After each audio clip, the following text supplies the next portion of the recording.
Oh, I'm doing all right. Kind of nervous.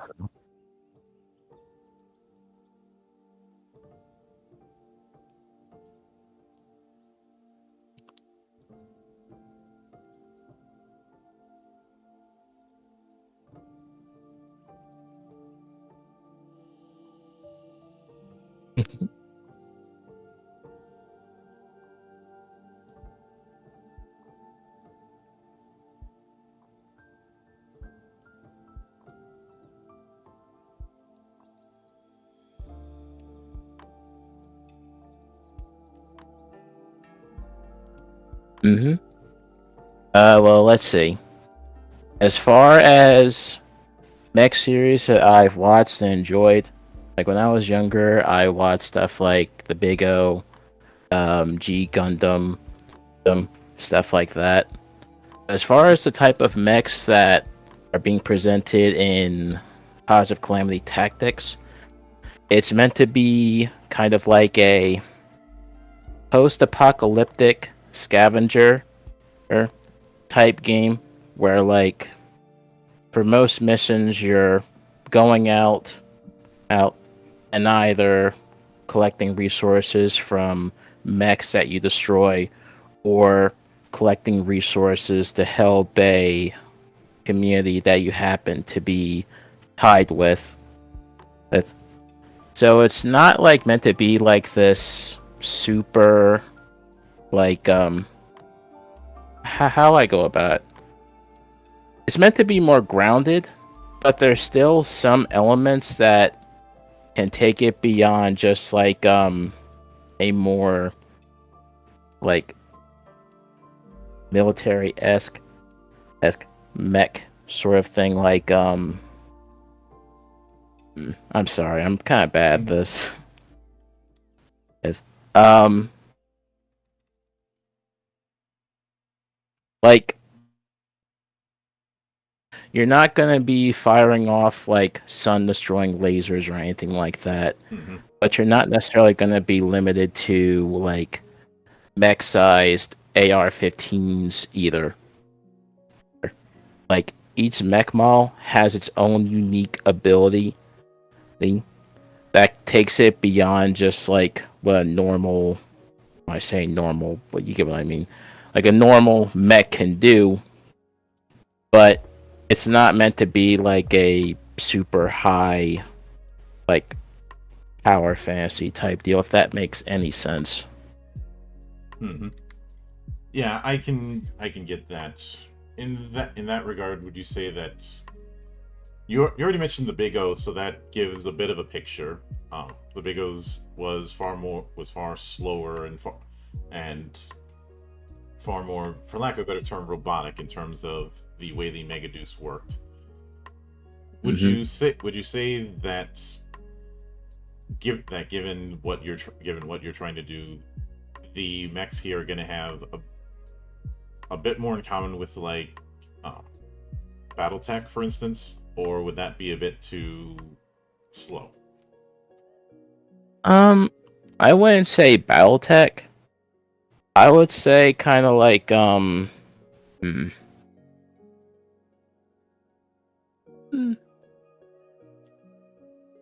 I guess something like the Big O would be closer since it would be more like slower, like you said. Mm-hmm. But the point I was trying to get at is that it's not gonna be like Gurren Lagann where you're piloting a mech the size of a galaxy or something like that. Yeah. It's just gonna be like you and a squad of people in this arid wasteland of what used to be the world. And most of the gameplay is going to be you going out, fighting other mech pilots, and then collecting and scavenging materials to either make your own loadout stronger or to make a community that you're tied with better in some regard, whether it's securing more resources, helping it to become more secret, and stuff like that. Mhm. Now, one of the other big things is you've made the intentional and conscious decision to have this be a diceless game. And Mm-hmm. as I hinted at, that is a very deliberate choice to do that. I'm curious Yeah. what prompted that decision for this game. So after I finished Hexen Academy, I sat down and I was thinking to myself, okay, like what could my next project be?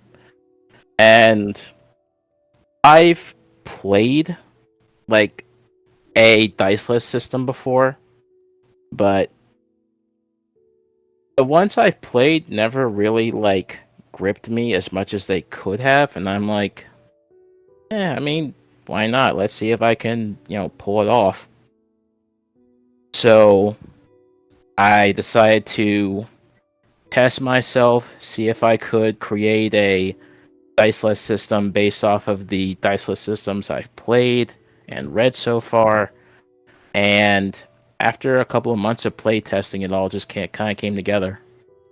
Yeah, given that, what were some of the other diceless games that served as an influence? Let's see. Well, read into stuff like Amber Diceless. I've also tried like Dungeon. I also have a copy of Dungeon Tactics. And there, I think there was like one or two more, but I can't really remember off the top of my head, unfortunately. But those are the two games that, honestly, less Amber Diceless and I guess more Dungeon Tactics, but that's just because, it's a game I actually ran and a game that I actually like have a copy of in front of me. Mm-hmm. And with that in mind, since a lot of times with diceless games they double down on resource management, and having the game in the game be when and where to use certain resources. And I believe you have that with the AP phase, and having an action point system, which is used for, I believe, both actions and reactions. Not necessarily. So you have two different resource tracks. The first one is action phases, or AP. And that represents the actual, like, I guess you can call them like turns, where like each action costs 1, 2 more AP, and that represents how many phases in a round that action is going to take up. And each round has 3 action phases to them. So, like, if you perform an action that costs 2 AP, not only does that limit what action phase you can perform it in, but it also reduces the total number of actions you can do during that round. So, like, if you do a 2 AP action in, the first action phase, then the first and second action phase for that round would be consumed, but you'd then be able to perform that action. As for reactions can be performed at any point during a round. It doesn't necessarily need it doesn't necessarily need a trigger per se. It's just like, during a round at any point, you could say, I'm going to perform this action that costs 1 or 2 reactions to do, and then you just pull it off. But, like, if you decide to, so, like, using all your AP won't affect your reactions, and your reactions won't affect how many actions you can do during the round either. They're just two completely separate resources that you can play around with before the round itself is concluded. Yeah. Now, when it comes to character creation, especially since you only have 1 page for the character sheet, I'm guessing the actual act of character creation isn't going to take more than like 20 minutes at most? Honestly, I would probably say a little less or a little more. Like, based on the playtests I've done, like, even when I ran this game for people who have never played a diceless system before, I would say, like, 30 minutes at most Mm-hmm. was dedicated to character creation, and that was just because, people wanted to sit down, read through all their options, and then, like, play around with what they could do to maximize whatever strategy they were going for. I mean, I guess it could also take longer if you're, playing with people who are really into optimization, but I would say 20, 30 minutes is a good average, in my opinion. Yeah. Now, when it comes to the core attributes of the mech, it is the before you even get into derived stuff or the stats, it is load, radar, tech, and boost. And Mm-hmm. when I know that you start with 6 build points as mentioned in the document you had sent me, but is there actually I was about to ask if there was a starting cap, but there is. When it comes, if I've got it right, would it be that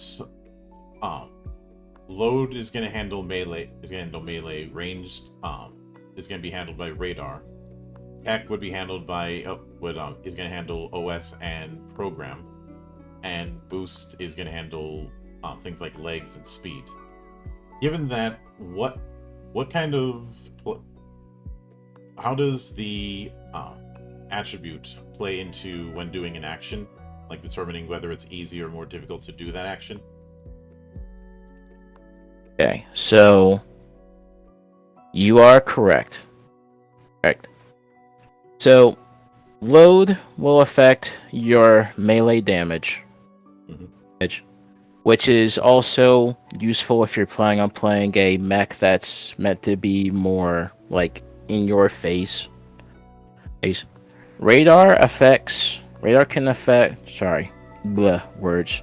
Radar affects ranged attack damage, but it can also determine how far it can scan in order to detect mechs that are around you.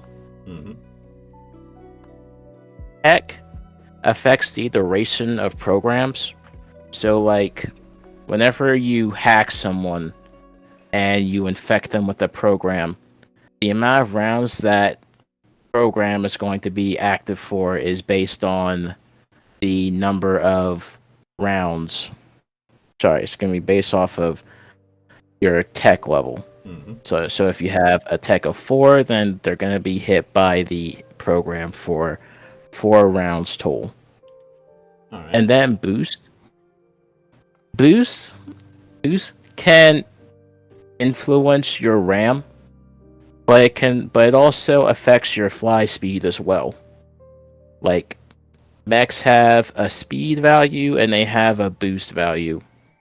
Speed determines ground speed, so like how fast a mech can move on the ground, while boost can determine aerial speed. And when you ram someone, you would take the value of both your speed and your boost in order to determine how many total spaces you can move in that one action. And it can also affect ram damage as well. Mm-hmm. I can certainly get that. Now, with that in mind, there's of course the frame statistics. HP, how much you can take, DR, the damage reduction, size, how big it is, and speed. But there's also sets of frame sizes. And one thing that I'd be curious about is what kind of mechs you would consider a equivalent size to the 5 frame sizes that you have within Pilots of Calamity, starting with late frames. So, light frames are meant to be analogous to like power suits. Like the design of the light frames was influenced by stuff like the Mjolnir armor from Halo or Samus's armor from Metroid. Mhm. The size 1 mechs are roughly the size of a 2-story house.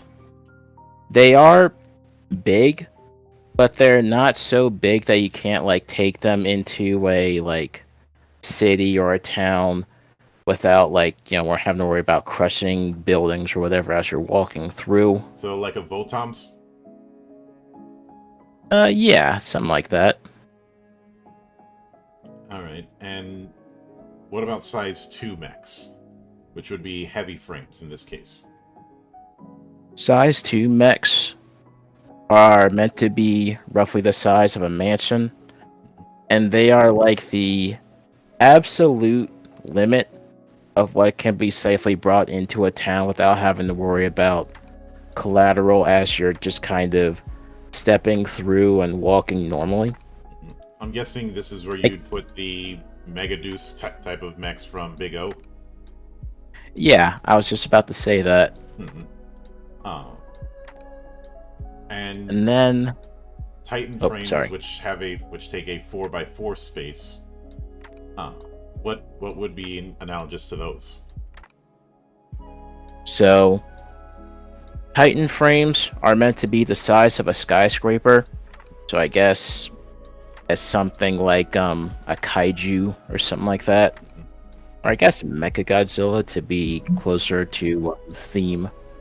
But anyways, Titan frames are meant to be like the strongest mech you can expect to find in like a random area, but they're also meant to be like super rare because the majority of them got destroyed during the game's backstory when this giant storm came in and scoured the land, boiled the seas and whatnot. Though it's not uncommon, though sometimes a independent community can uncover a Titan and then repair them enough to where they can be operational enough to defend their community. But so it's kind of like they are meant to be rare. Like you're not supposed to necessarily be fighting them all the time, but it's not necessarily unheard of to encounter one in the wild, though the majority of Titans are under the control of the Calamities that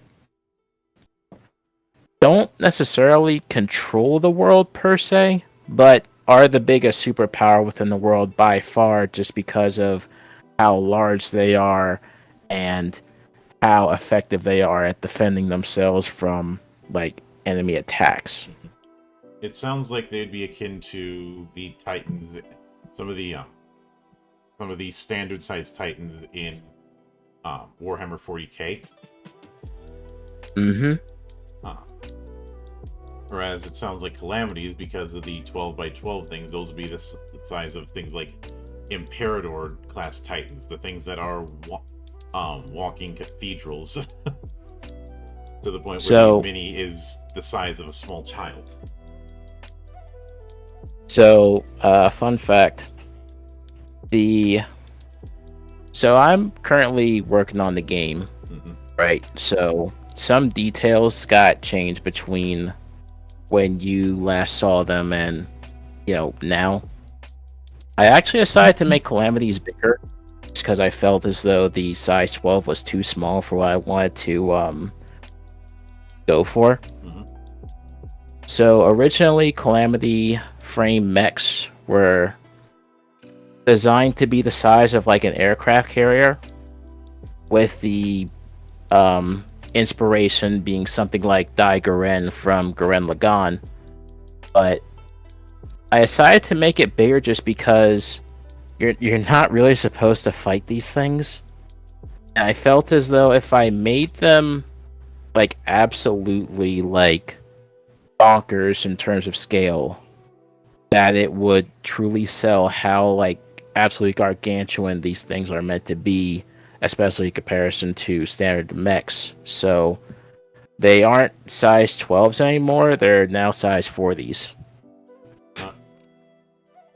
All right. Which basically means that they are the size of, so every map in Odds of Calamity Tactics assumes a 20 by 20 grid. And so with that being said, the They are the Calamity actually they'd be the size of a 2 by 2, like 2 maps by 2 maps stapled together. All right. Oh. And of course, the maps where you would fight these things has been scaled back, like scaled out to accommodate the absolute like massive size of these things. Mm-hmm. But yeah. I also just thought it would be fun just to like, because I was mostly grounded when it came to mechs in this game, but then I'm like, why not make, if the Calamities are meant to be like this end boss, like army v army type deal, why not like go a little silly with it, Yeah, when it comes to the way the word realistic has been thrown about, it's I think a bit overrated. Not to say that realism has no place, but there at some point you deal with the contradiction of trying to go realistic with inherently unrealistic things. Yeah. And rule of cool has to play a role at some point, and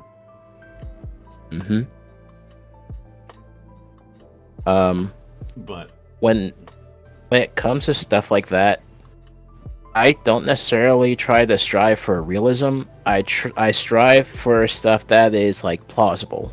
Yeah.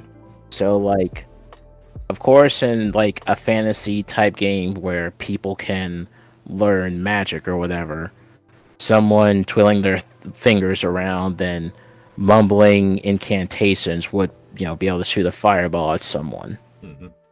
Of course, it's not realistic in any sense of the word. It is plausible for the rules of that particular setting, and the same thing with Pods of Calamity. Mm-hmm.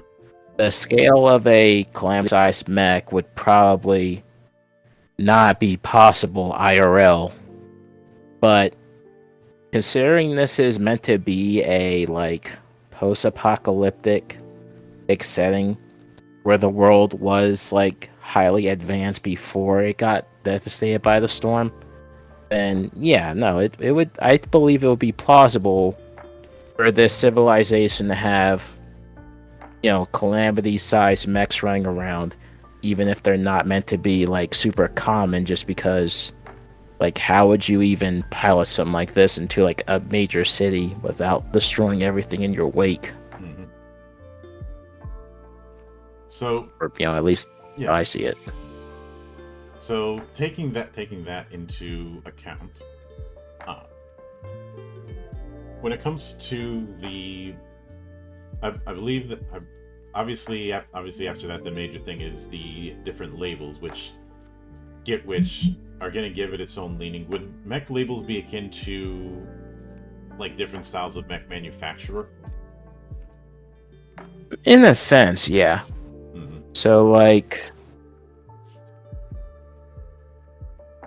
So each label represents the 4 major communities that you'll run into within the setting. Mm-hmm. So like the world has 3 active calamities, which are Jupiter, Neptune, and Pluto. Jupiter is this calamity that flies in the upper atmosphere of the planet, which is why the storm was unable to affect it. And the label represents that calamity by the fact that it lets you be more like mobile. It lets you maneuver around the battlefield. These are just because you can move and ram as a reaction. Mm-hmm. Meanwhile, something like the Neptune rests at the bottom of the ocean. It basically tanked the entire ocean getting boiled by this giant storm, and afterwards they mostly spend their time researching ways to reverse the process, especially since they're the only place where plankton still exists. Yeah. But anyways, because they spend all their time underwater withstanding unfathomable amounts of pressure, their mechs are designed to be like super strong and, like built tough. And I represent that by the fact that like they're able to wield two-handed weapons. They're able to wield two-handed weapons at once, and they can also dual wield without having to spend a reaction as an additional cost. Just because, like, I don't know, I just like the idea of someone being able to take a two-handed weapon and wield that one-handed. Like, that's just a personal thing that I enjoy as a player whenever I play games, whenever the option presents itself. Then we have the Pluto label. Pluto was actually a mass-produced calamity that got buried under tons of rock as it was evacuating people from a major city. But rather than dig itself out, it decided to dig further into the Earth's crust, where it was able to use the Earth to kind of ground the electricity of the storm. And it's represented by the Pluto label, allowing you to perform scans or perform hacks on any mech that's grounded without being detected. I guess you could compare it to something like Tremor Sense, but it's more or less meant to represent how like people from the Pluto calamity are more sensitive to seismic activity due to being underground for the majority of their lives after the storm ended. And then the independent label is meant to be there in case a party doesn't want to be from one of the calamities and just wants to be like an independent pilot. Independent communities are scattered all throughout the land. People who just found a bunker or a defunct mech to just kind of use as shelter from the storm. And it's represented in the label by the fact that like you can either have a calamity label of your choice, which would represent the fact that maybe you're a guy who used to be a part of the calamity but then got exiled, or you start off with a weapon that has a component of your choice inside of it, which could represent how your character like scrounds together some parts from a couple of deactivated mechs and then managed to make a modded weapon from that scrap in order to defend themselves with. Yeah, that is something I can certainly get. Now, obviously beyond that, there's the frame models and the weapons. But when it comes to I think one of the bigger ones that I'd want to ask in is advancement. Is it a case where you're going to be getting like 1 point of advancement every session?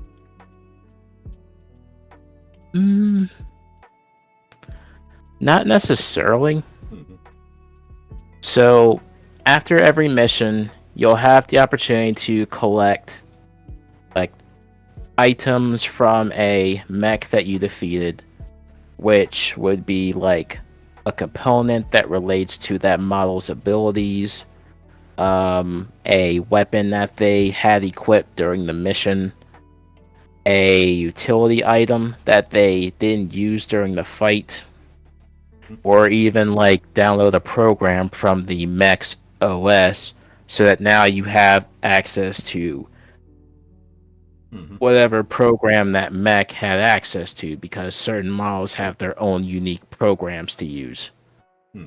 And once you collect this scavenge, you can either sell it for credits, which can be converted into build points that can increase a attribute of your choice by 1, assuming that you have enough credits, and the price goes up as you gain more levels in an attribute. Or you can choose to just keep it in your hangar. So, like, in addition to whatever weapons you started off with, now you have the option to swap a weapon from your hangar so that you have more options during combat. Or you can take a component from a mech and then use it to craft a modded weapon using a weapon that you have access to, and giving it a special ability based off of whatever mech you got that component from. So early on, it would be fairly easy, I imagine, to gain scavenge and gain build points due to just how many items I'm expecting people to get, because like I said, some of the rules are still a work in progress. But of course, as an attribute gets higher and higher, it will be harder and harder to increase it later on. But yeah, I can get that. And with that in mind, I know you mentioned the whole thing with Titans getting expanded, but not Titans, with Calamities getting expanded, but were there concepts early on that you had in the system but ended up getting phased out because for one reason or another it just didn't work as intended? Yeah, actually. So fairly early on, there were meant to be like non-mech enemies. Like, one of them was meant to be like an AI, and the concept behind that is like, every so often, if a pilot dies while they're piloting the mech, the OS will take a copy of like their brain waves, and then an AI could manifest from that. And then from there, the whole concept behind it would be like a social deduction aspect where like an AI would infect a mech, and then you would have to like figure out who's infected and then hit them with a purge program in order to delete the AI from their mech's operating system. But you wouldn't know who it is, and if the AI got too close, like within melee, then they could like hack an adjacent mech and then make a copy of them within that mech. So you had to like find a way to figure out who the AI is, and then find a way to purge them without accidentally infecting yourself. But unfortunately, I just couldn't figure out a way to use it in the current framework I have for the game. So I ended up leaving it on the cutting room floor, and I've played social deduction games before, like, I've played Among Us, I've played Werewolf, Blood on the Clock Tower, that kind of thing. But I'm not sure but I wasn't really confident that I could make my own version of that without making it, like, too derivative, if that makes sense. So I ended up scrapping it. Another aspect of the game, another enemy that got scrapped was this concept called dragons, which basic idea was that the world used to have a lot of megafauna Mm-hmm. and corporations that would eventually turn into the Calamity concept. They would take these megafauna, inject this like artificial intelligence into their brainstem, and then they would use the AI to like influence the megafauna in ways that could make them more controllable. Like, hey, every time you go to this area and destroy this base, you get, a good feeling in your brain, something super simple like that. Mm-hmm. But then the AI would evolve to the point where like the creature's intelligence would be elevated and the AI would, I guess, get corrupted. So it was like this thing where it was hard to tell where the creature ended and the machine began. Mm-hmm. And at that point, the dragons would like rebel, start to, annihilate allied bases and all this stuff. But I ended up scrapping this concept because the concept of dragons was super early in development. Mm-hmm. Like before I decided to commit to the idea that this was a post-apocalyptic world, and I wasn't sure how to allow the dragons to survive the apocalypse Mm-hmm. without like making it like really contrived. So I decided to just go, you know what? Maybe I'll use this concept for another game down the line. Mm-hmm. It's a cool idea, at least I think it's a cool idea, but it wasn't in the cards for this project, unfortunately. Yeah, I can certainly get that. Now, with all of that said, and obviously there's a bunch of other things that I didn't get into, but as I understand it, you're shooting for a launch on February 5th. Is that a launch for crowdfund or just a straight up launch on DriveThruRPG? Straight up launch on DriveThruRPG. Mm-hmm. I'm planning on doing another round of editing just to try and get some more of the misspellings and stuff out of the way, at least as much as I can theoretically do before then. Mm-hmm. And then on February 5th, I'm going to drop it on DriveThruRPG for people to get it. And so far, I think it's coming along pretty well. Mm-hmm. So far, it's at a pretty decent size. And yeah, I'm just looking forward to dropping it. Mm-hmm. And I'll look forward to seeing how it develops after that pass and the full release. But with that said, I do want to sincerely thank you for taking the time out of your schedule to come all the way to my temple. And anytime you see fit to return, the door is always open. As I often say around here, drinking is not mandatory, but it is encouraged. I get that. And oh, good.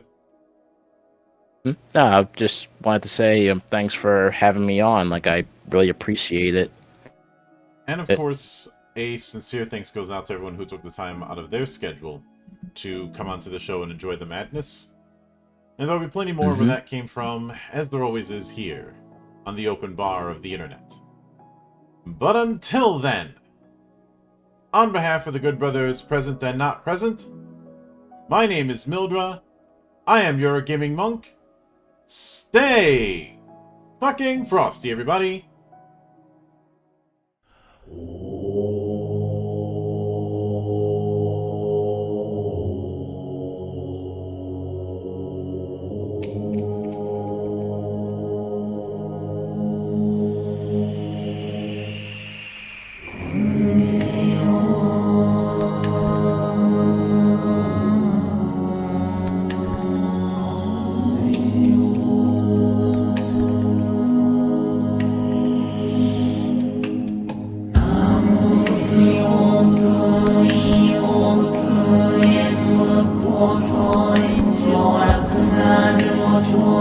関税を忘年関税を年々上新規年々売りし関税を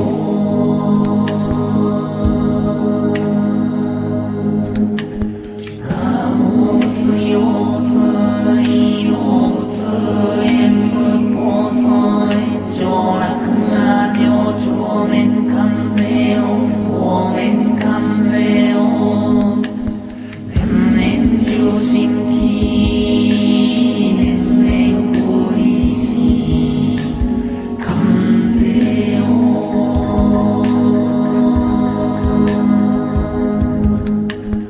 ナモ仏用物異用物演武法尊上洛が上長年関税を忘年関税を